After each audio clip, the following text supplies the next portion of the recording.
सध्या मी आहे बुलढाणा जिल्ह्यातील हिंगणी गवाड या गावामध्ये आणि आपण पाहू शकता या ठिकाणी रात्रीचे 12:19 झालेले आहेत आणि या ठिकाणी जर आपण पाहिलं जर समोर एक हायवे लागतो जो हायवे नागपूरवरून मुंबईकडे जातो. हा एक जुना हायवे आहे आणि या हायवे लगतच हे जे आतमधलं गाव आहे वडनेर भुलजीवरून आपण जेव्हा आतमध्ये होतो तर ही आतमधली जी गाव आहे त्या गावाच्या चौकामध्ये सध्या अशा पद्धतीनं आपल्याला जे ग्रामस्थ आहेत ते जागरण करताना दिसत आहेत.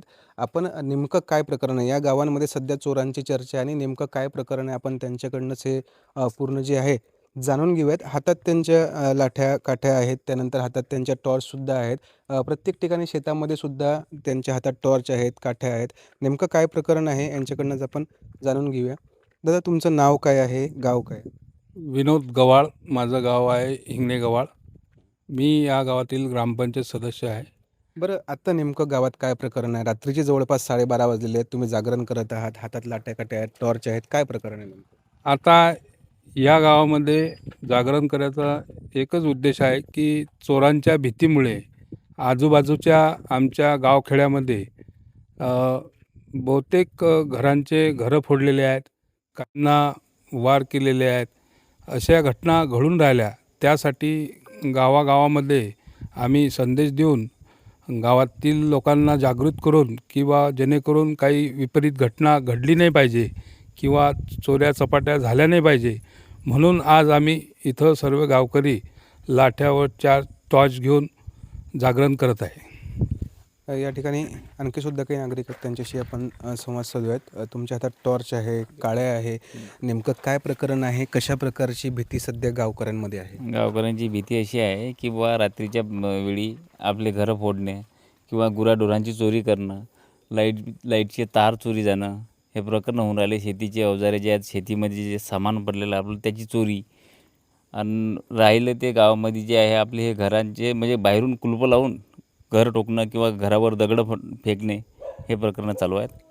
बरं साधारणतः किती गावांमध्ये हा प्रकार आढळलेला आहे आपल्या आतापर्यंत? जवळपास 6 खेड्यामध्ये झाला. बरं त्या प्रकरणात काही एफ-आय-आर वगैरे झालेला आहे? कुणाला अटक झालेली आहे काही? गुराढोरांची आपण चोर जे आहे ते पकडून त्याच्या ताब्यात दिलं, त्याची काहीच विल्हेवाट लागली नाही आजपर्यंत. आपल्याला समजलं पण नाही. सक्षम आपण पुराव्यासहित त्यांच्या ताब्यात दिलेले आहे. ढोरं चरणारे घरं फोडणारे आपल्याला सापडले नाहीत. वडगावमध्ये 4 घरं फोडलेत 20 दिवसा अगोदर. 2 दिवसा अगोदर भाटगणी येथे झाली घटना. माकनेरमध्ये काल एका बैला चाकू मारला. काटीमध्ये इथं मर्डर झाला 8 दिवसा अगोदर. त्याचा काहीच म्हणजे आपल्याला समजलं नाही की बुवा काय झालं याचं. बरं साधारणतः किती दिवस झाले हा संपूर्ण प्रकार या परिसरामध्ये सुरू आहे? जवळपास 2 महिने झाले चालू आहे, पण या 20 दिवसात आम्ही जागरण करू राहिलो. 20-22 दिवस झाले. साधारणतः 20 ते 22 दिवस झाले ते जागरण करत आहेत असं त्यांचं सांगणं आहे. आणखी या ठिकाणी एक काका आहेत त्यांच्याशी सुद्धा आपण संवाद साधूयात. काका काय सांगाल यापूर्वी कधी असा प्रकार या ठिकाणी पाहिलेला आहे? 2 वर्ष अगोदर झालेला हा. 2 वर्ष अगोदर यांचीच म्हैस नेलेली आहे.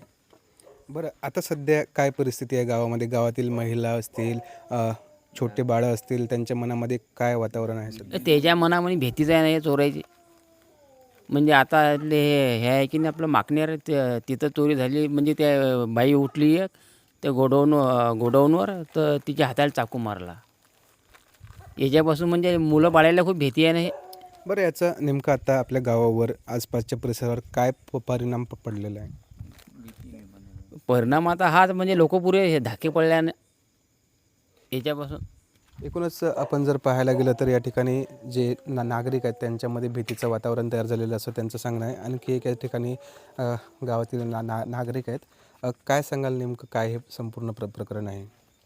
याच्यामुळे भीतीचे वातावरण जास्त निर्माण होऊन राहिले. जीवितहानीची होऊन भीती वाटते आणि रात्री बेरात्री जंगलामध्ये राहावं लागते, शेतामध्ये जावं लागते. गावात राहा की शेतामध्ये राहा, शेताचे कामं करा की गावातले सांभाळा. हे करायचं काय? या चोरापासून दिवसासुद्धा भीती वाटून राहिली. रात्रीची तर आहेच पण दिवसा पण भीती वाटते. कारण बाकीचे बाया शेतामध्ये जातात, त्यांना पण भीती वाटते. कारण हे त्याच्याजवळ अवजारं असतात, अवजारापासून धोका निर्माण आहे. कुठे जायचं एकूणच म्हटलं तर आपण जर पाहिलं तर एकूण इथले जे गावकरी आहेत त्यांच्यामध्ये भीतीचं वातावरण निर्माण झालेलं आहे. मी पुन्हा इथले जे ग्रामपंचायत सदस्य आहे त्यांच्याकडे येतो. काय सांगाल नेमकं आत्ता या पोलीस स्टेशन अंतर्गत तुमचं पोलीस स्टेशन कोणतं आहे आणि त्या अंतर्गत किती गावं येतात? माझ्या नांदुरा तालुक्यामध्ये संपूर्ण म्हणजे अंदाज येत नाही किंवा 200हून गावं आहेत. पण आजपर्यंत जे नांदुरा पोलीस स्टेशनमध्ये किंवा त्यांच्या अंतर्गत जे चौक्या आहेत, त्यांनी गावकऱ्यांनी जे असे प्रकार घडले तर त्यांनी FIR दाखल केले, पण आजपर्यंत कोणतेच गुन्हे दाखल झालेले नाही किंवा त्याच्यावर कोणतीच कारवाई झाली नाही. की आमची गावकऱ्याची किंवा माझ्या ग्रामपंचायत सदस्याच्या वतीने, माझ्या गावाच्या वतीने मी विनोद देवीदास गव्हाळ, ग्रामपंचायत सदस्य हिंगणे गव्हाळ, मी शासनाला नम्र विनंती करतो की असे जे प्रकार या महाराष्ट्रामध्ये घडून राहिले किंवा खेड्या गावामध्ये जे घडून राहिले ते बंद व्हावं, हीच शासनाला मी नम्रपणे विनंती करतो. बरं, आता मला एक शेवटचा प्रश्न सांगा. हे एवढं मोठं प्रकरण जवळपास 2 महिन्यापासून सुरू असं तुम्ही सांगितलेलं आहे. 20 दिवसात हे प्रकरण वाढलेलं आहे. अशा प्रकरणामध्ये आता पोलिसांची गस्त या ठिकाणी गावांमध्ये वाढलेली आहे का? पोलीस येत जात असतात का इकडे? पोलीस आजपर्यंत तर आम्हाला काही दिसले नाही, पण आजपर्यंत कसं आहे की आमचं या शासनाला कसं आहे की विनंती आहे की त्यांनी पेट्रोलियम चालू करायला पाहिजे. या खेड्यागावामध्ये कसं एक तरी राऊंड 2 राऊंड इथं मारले तर ते भीतीचं वातावरण गावकऱ्यांच्या लोकांच्या मनातून कमी होईल किंवा चोऱ्या चपाट्या कमी होतील.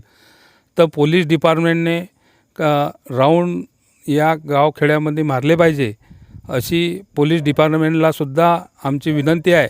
आणि शासनालासुद्धा विनंती आहे की पोलीस डिपार्टमेंटला आदेशित करून या गावखेड्यामध्ये पेट्रोलियम ड्युट्या चालू करावी, ही नम्र विनंती. एकूणच आपण जर पाहायला गेलं तर बुलढाणा पोलीस अधीक्षक जे ग्रामीणचे आहेत त्यांच्या अंतर्गत येणारा हा संपूर्ण भाग आहे, मोठा आवाका आहे आणि या परिसरामध्ये गस्त वाढली पाहिजे. इथले जे नागरिक आहेत त्यांच्या मनातील भीती दूर केली पाहिजे. यासाठी पोलीस प्रशासनाने आणि सरकारने कुठेतरी प्रयत्न केले पाहिजे, अशी या ग्रामस्थांची मागणी आहे.